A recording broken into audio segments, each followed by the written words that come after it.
So பிச்சை எடுத்தாலும் எங்கள் நாட்டில் பிச்சை எடுக்கலாம்ன்ற ஃபீல் இருந்தது. என்ன மெயின் காரணம் அப்படின்னு சொன்னால், இப்போ இருக்கிற ரூம் வந்து அமெரிக்காவில் வந்து பிறந்து வளர்ந்த வெள்ளக்காரரோடு இருக்கிறார். நான் வந்த ஃபஸ்ட்டு என்னுடைய அப்டேட் எப்படி இருந்தது அப்படின்னு சொன்னால், ஏண்டா எங்களோட நாட்டை விட்டு இங்கே வந்தோம் அப்படின்னு சொல்லி என்ன திங்ஸ் இருந்தாலும் எல்லாத்தையும் எடுத்து அந்த பக்கெட்டுகளை வச்சுட்டு வந்தீங்கன்னு சொன்னால் ஒரு பிரச்சனையும் இல்லை. 1 by 1 பெலிட் எல்லாமே செக் பண்ணி பார்ப்பேன். பெலிட் கூட கட்டையில்லாத பெலிட்.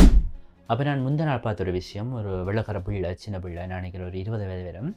இந்த பிள்ளை அதிலே நிற்கிறாள், மாற்றி போட்டு நிற்கிறாள். வாகனம் ஒன்றுமே போகலை. அவன் கடுப்பாயிட்டான். எடுத்து உடனே பார்த்தானே, நான் ஆல்ரெடி உனக்கு சொன்னேன் நான் ஒரு சாமானியம் இருக்கக்கூடாதுன்னு, நீ இல்லையான்னு சொன்ன, நீ எப்போ போய் சொன்னியான்னு கேட்டான். இங்கிலீஷ் ஃபுல்லாகவே ஃப்ளூவன்ஸ் இல்லை தானே எங்களுக்கு. போர்டிங் பாஸ் கூட போயிட்டு எங்களோட பாஸ்போர்ட்டை ஸ்கேன் பண்ணின உடனே அதில் எல்லாமே வருது. இங்கே வாழலாம்ன்ற ஒரு நினைப்பு இருக்குது. காய போட்டது ஓகே, வெயில் படாட்டிக்கு மணக்கம்னு சொல்லுவாங்க. ஸ்ரீலங்காலேருந்து எப்படி வந்தேனோ அப்படி தான் இதுக்குள்ளே இருக்கும் அப்படின்னு சொல்லி. ஆனால் அப்படி இல்லை. என் ஃப்ரெண்ட் தான் இதை ஆன்லைனில் புக் பண்ணி கன பேர் கேட்குற நீங்கள் என்ன ஆப் அப்படின்னு சொல்லி. டிஸ்கவுண்ட்டில் வந்து எனக்கு ஒரு புது இடம், என்னுடைய ஃப்ரெண்ட்ஸுக்கும் புது இடம். எங்களோட ரிலேஷன்ஸ் இங்கே இல்லை. தமிழாக்களை காண்றது குறைவாக இருந்தது. ஆனால் இப்போ விசாரிக்க எனக்கு தமிழர்கள் இந்த ஏரியாவில் இருக்கணும் அப்படின்னு சொல்லி தெரிய வந்தது.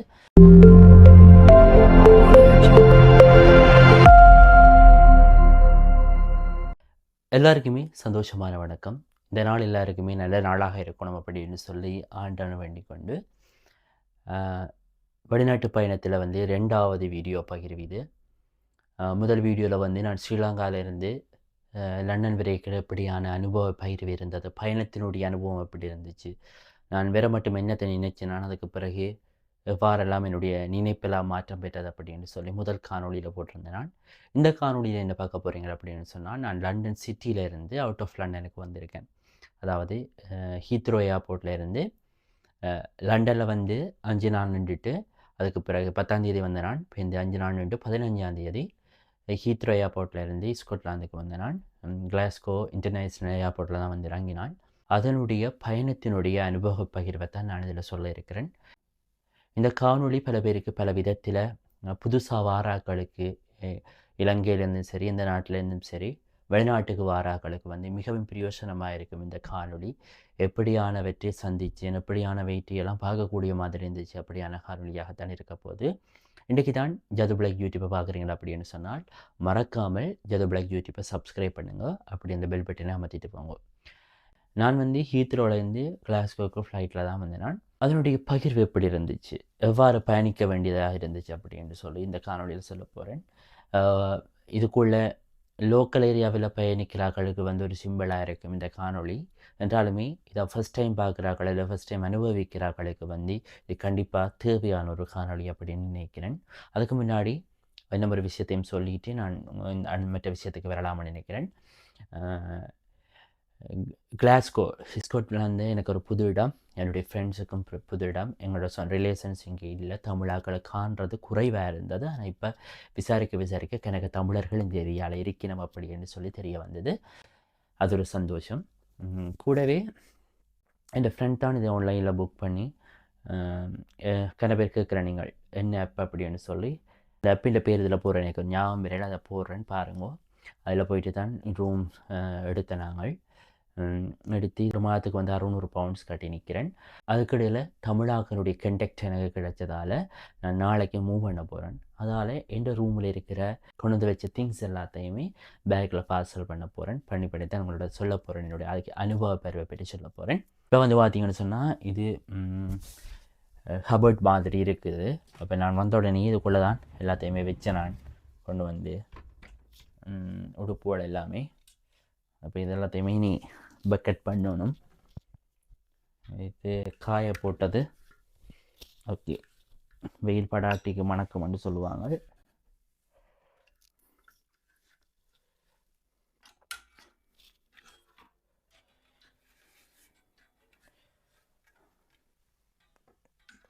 Right, okay. நான் கிளாஸ்கோக்கு எப்படி வந்தேன் அப்படின்னு சொல்ல போகிறேன்.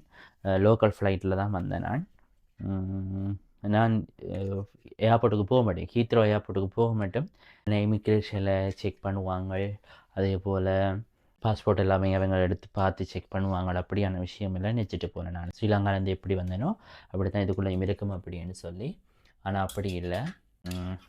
போர்டிங் பாஸ் எடுக்கிறதுல இருந்து எங்களோட பாஸ்போர்ட் செக் பண்ணுறதுலேருந்து டிக்கெட் செக் பண்ணுறதுலேருந்து முழுக்களுமே நாங்கள் தான் எங்களுக்குள்ளே தான் பார்க்கணும். எல்லாமே ஆட்டோமேட்டிக்காகவே அதில் யாருமே இருக்க மாட்டேன்னு சொல்லி எங்களோட எடுத்து பார்த்து எல்லாம் நோட் பண்ண மாட்டேன்னா சும்மா கைட் பண்ணுறதுக்கு இருப்பினுமே தவிர மிச்சப்படி எல்லாமே நாங்கள் மிஷினில் தான் செய்யணும். போர்டிங் பாஸ் கூட போயிட்டு எங்களோட பாஸ்போர்ட்டை ஸ்கேன் பண்ணின உடனே அதில் எல்லாமே வருது.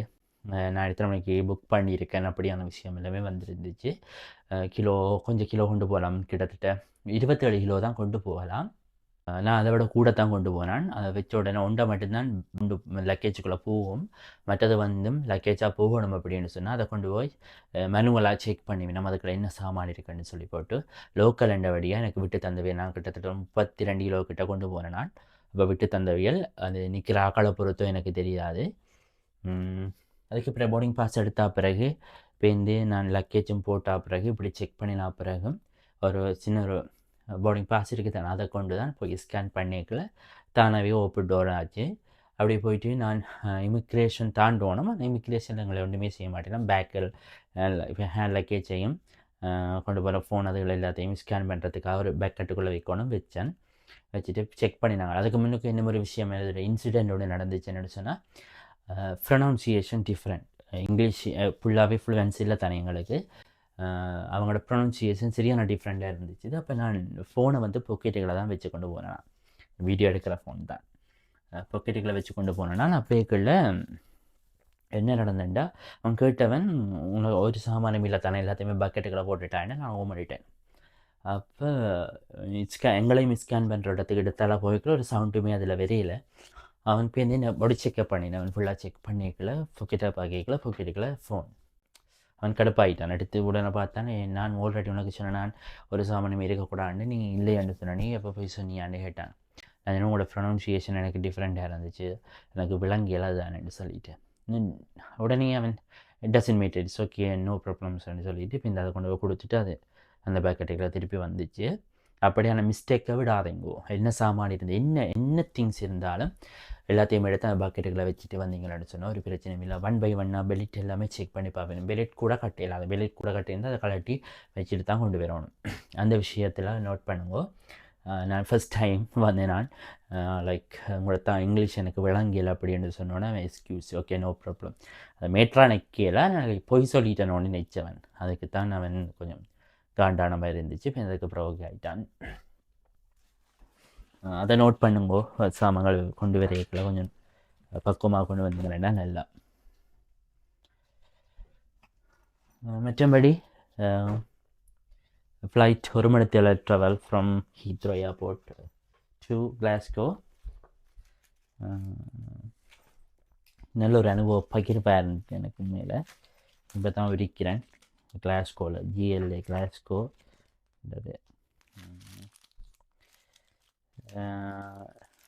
வாழ்க்கை என்பது வாழத்தான், அனுபவித்து தான் வாழணும். நான் வந்த ஃபஸ்ட்டு என்னுடைய அப்டேட் எப்படி இருந்தேன் அப்படின்னு சொன்னால், ஏண்டா எங்களோட நாட்டை விட்டு இங்கே வந்தோம் அப்படின்னு சொல்லி. ஸோ பிச்சை எடுத்தாலும் எங்கள் நாட்டில் பிச்சை எடுக்கலாம்ன்ற ஃபீல் இருந்தது. என்ன மெயின் காரணம் அப்படின்னு சொன்னால், குளிர் ஒரு காரணமாக இருக்குது. நாங்கள் அங்கே ஒரு சுமூத்தான ஒரு கிளைமேட்டுகளை வாழ்ந்த மாதிரியும் இங்கே வரைக்கும் குளிரங்கள் அடக்கி போட்ட மாதிரியும் இருந்தது. எனக்கு ஒழும்ப விடாமையெல்லாம் இருந்துச்சு. அதை விட தனிமை, எங்களோட அம்மா அப்பா பிள்ளைகள் மீன்ஸ் சகோதரங்கள் எல்லாரையுமே விட்டுட்டு வாரம் என்ற ஒரு ஃபீல் இருந்தது. ஃப்ரெண்ட்ஸை விட்டுட்டு வாரம் என்ற ஃபீல் கண்டிப்பாகவே இருந்து கொண்டே இருக்கும் அப்படின்னு நினைக்கிறேன். ஆனால் நான் வந்த ஒரு கிழமையை விட இப்போ இருக்கிறதுல ஓகேயாக இருக்கிறேன். வந்துட்டம் ஏதோ ஒரு விதத்தில் உழைச்சிட்டு போகணும் அப்படி ஒரு நினைப்பு இருந்து கொண்டு இருக்குது. ஆனால்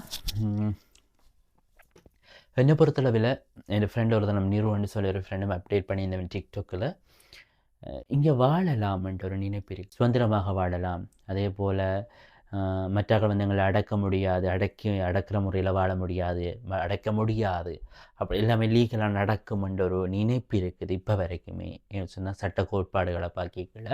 என்ன ஒரு விஷயத்தையும் சொல்கிறேன். நான் இருக்கிற வீட்டுக்கு முன்னுக்கு க்ரோசிங் இருக்குது. அப்போ அதில் க்ரோசிங் பெல்லை அமர்த்தி போட்டு தான் வெயிட் பண்ணிக்கல, க்ரீன் லைட் ஏரியாக்குள்ளே போகணும். அப்போ நான் இது டிராஃபிக் குறைவண்டுட்டு நான் ஓடி போயிடுவேன், பார்க்காம நோட் பண்ணாமல் போயிடுவேன். க்ராஸ் பண்ணிக்கல. அப்போ நான் முந்தின நாள் பார்த்த ஒரு விஷயம், ஒரு வெள்ளைக்கார பிள்ளை, சின்ன பிள்ளை, நான் நினைக்கிறேன் ஒரு 20 வயது வரும். இந்த பிள்ளை அதிலே நிற்கிறாள், அமர்த்தி போட்டு நிற்கிறாள், வாகனம் ஒன்றுமே போகல. ஆனால் அதில் அப்படியே நிற்கிறாள், தொடர்ந்து நிற்கிறாள். இவளையே நிற்கிறாள் அப்படின்னு சொல்லி பார்க்கல. இப்போ இந்த க்ரீன் லைட் அடிச்சு ஒரு சவுண்ட் ஒன்று போகும், அந்த சவுண்டுக்கு தான் அவள் க்ராஸ் பண்ணினாள். அப்போல தான் நான் யோசிச்சேன், அவளை நேர்மையாக நின்று போகிறாள் அப்படின்னு சொல்லி. என்ன பிஸியாக இருந்தாலும் அந்த அந்த சமிக்கைகளை எல்லாம் பின்பற்றினோம், சட்டங்களை பின்பற்ற மாதிரி இருந்துச்சு. சேஃபாக வாழக்கூடிய மாதிரி எனக்கு இருக்குது இப்போ வரைக்கும். போக போக எப்படி எனக்கு தெரியலை, ஆனால் சேஃபாக வாழக்கூடிய, எங்களை யாரையுமே ஒன்றுமே கேட்க மாட்டாங்க. கல்லறி இருக்கணும்னு சொன்னவைகள், ஆனால் எனக்கு இப்போ வரைக்கும் தெரியலை. ஆனால் சேஃபாக நாங்கள் எங்களை சேஃபாக இருந்தால் ஓகே. பேருந்தும் கிளாஸ்க்கு ஏர்போர்ட்டுக்கு வந்த பிறகு நான் ஒன்றும் இமிக்ரேஷன் செக்கிங் ஒன்றும் இல்லை உள்ளுக்குள்ளேயே லோக்கல் ஏரியாண்டபடியாக. பேருந்தும் நாங்கள் போர்டிங் பாஸை ஸ்கேன் பண்ணினா திறக்கும். எங்களோட பேக்கேஜ் எடுத்துக்கொண்டு வந்துட்டேன். நான் ஃப்ரெண்டோட வந்து இங்கே வந்தேன். நான் இங்கே வந்த பிறகு இந்த ரூம் தான் எனக்கு கிடச்சிது. நான் இருக்கிறத வந்து இப்போ இருக்கிற ரூம் வந்து அமெரிக்காவில் வந்து பிறந்து வளர்ந்த வெள்ளைக்காரரோடு இருக்கிறேன். அவை வந்து வீகன்ஸ் என்ற வெஜிடேரியன்ஸ். அவைகள் சாப்பிட்றது ஐட்டம்ஸ் எல்லாமே வெஜிடேரியன்ஸ் தான். அதாவது பாலை கூடவே குடிக்க மாட்டேன், விலங்க வதை செய்து சாப்பிட்ற ஒரு சாப்பாடுமே சாப்பிட மாட்டேன். வந்தேன் நான். கொஞ்சம் காசில் கொஞ்சம் அக்கறையாக இருப்பினமோன்ற ஃபீல் இருந்துச்சுன்னு சொன்னால், அரேஞ்ச் பண்ணி தந்ததே என் ஃப்ரெண்ட் தான். நான் வந்து அவளோட ஃபோன் எல்லாம் கதைச்சவன் டீல் பண்ணினது. அவன் வந்து ஒன் டே ஸ்டே பண்ணிட்டு அடுத்து நான் மார்னிங் போகக்கூட 20 பவுண்ட்ஸ் காசு எடுத்தினோம். என்னோட தான் இந்த ரூம் கொடுத்துருக்கிறேன். அப்போ வந்து சரி ஒரு 20 பவுண்ட்ஸை விட்டு கொடுப்போம் அப்படின்னு நிற்போம். ஆனால் அப்படி இல்லை, வந்த உடனே காசு கட்டினோம், கொடுத்தோம். 20 பவுண்ட்ஸ் எக்ஸ்ட்ராவாக கட்டினோம், கொடுத்தோம். எஸ் அந்த ஃப்ரெண்ட் நிற்கிறதால அப்படியான விஷயங்கள் இங்கே நோட் பண்ணக்கூடிய மாதிரி இருந்துச்சு. எங்களோட இடத்த விட எங்கள் இடத்துல கண்டிப்பாக அந்த மனிதாபிமானம் இருக்குமோன்ற ஃபீல் இருந்தது. வந்த அண்டே லைக் ஓகே போ ஓகே ஆயிட்டு.